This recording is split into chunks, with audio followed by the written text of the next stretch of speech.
भोपाल से अगली खबर है। मोहन कैबिनेट में कई अहम प्रस्तावों को मंजूरी मिली है। मोहन सरकार अब वृंदावन ग्राम योजना शुरू करेगी, ये उसका निर्णय है।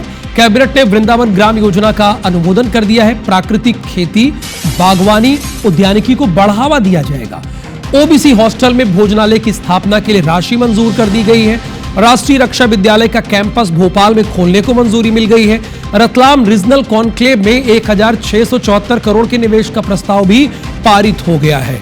तो ये जो अहम निर्णय लिए गए आज मोहन कैबिनेट की, वो हम आपको बता रहे हैं। सबसे पहला निर्णय, अगर कोई पूछे कि आज मोहन कैबिनेट में क्या अहम फैसला लिया गया है, तो वृंदावन ग्राम योजना को मंजूरी दे दी गई है। इसके साथ प्राकृतिक खेती, बागवानी, उद्यानिकी को बढ़ावा देने का ये प्रस्ताव पारित हुआ है। ओबीसी हॉस्टल में भोजनालय की स्थापना के लिए राशि भी मंजूर कर दी गई है। और इसके साथ राष्ट्रीय रक्षा विद्यालय का कैंपस अब भोपाल में खुलेगा, इसकी मंजूरी मिल गई है। और आपको ये भी बता दें कि रतलाम रीजनल कॉन्क्लेव में 1674 करोड़ का निवेश का प्रस्ताव भी पारित हो गया है।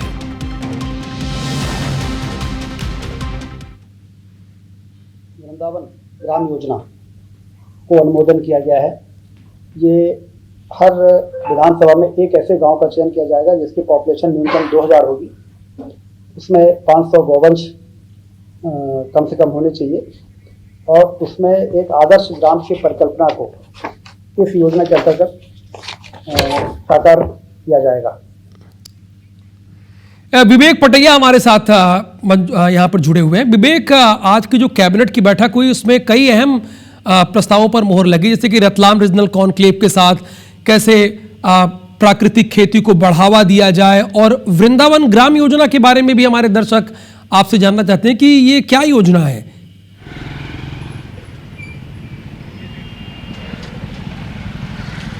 देखिए राहुल, आज की कैबिनेट काफ़ी महत्वपूर्ण थी और ग्रामीण विकास के लिहाज से काफ़ी महत्वपूर्ण थी। पिछले दिनों जब मुख्यमंत्री डॉक्टर मोहन यादव ने वृंदावन ग्राम की कल्पना की थी और उसकी घोषणा की थी, तब ये तय था कि इस योजना को सरकार ज़मीन पर उतारेगी और आज कैबिनेट में इसका अनुमोदन हुआ है। वृंदावन ग्राम योजना के तहत हर जिले में एक ऐसा गांव होगा जिसको आदर्श ग्राम के रूप में विकसित किया जाएगा, जहां पर हर सुख सुविधाएं, हर सुविधा के साथ साथ जो है औद्योगिक विकास से जोड़ा जाएगा। वहाँ रोजगार के अवसर सृजित होंगे और तमाम जो फैसिलिटीज़ जो होती है वो वहाँ पर वृंदावन गांव में होगी। तो हर जिले में एक ऐसा गांव विकसित किया जाएगा वृंदावन गांव के नाम से। इसके साथ ही आज की कैबिनेट की बैठक में जो बीएनएस के तहत जो नए कानून है उसके लिए फॉरेंसिक एक्सपर्ट्स के करीब 1266 पदों को मंजूरी कैबिनेट ने दी है।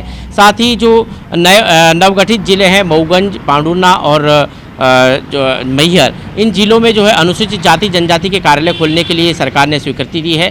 साथ ही मध्य प्रदेश में पिछले दिनों जो रतलाम में इंडस्ट्रियल कॉन्क्लेव हुआ था उसके बारे में मुख्यमंत्री ने कैबिनेट को जानकारी दी है कि बड़ी महत्वपूर्ण ये कॉन्क्लेव थी और सक्सेस थी, जिसमें रोजगार के अवसरों का भी जो को लेकर भी काफ़ी चर्चा हुई है और निवेशकों को लेकर भी काफ़ी चर्चा हुई है।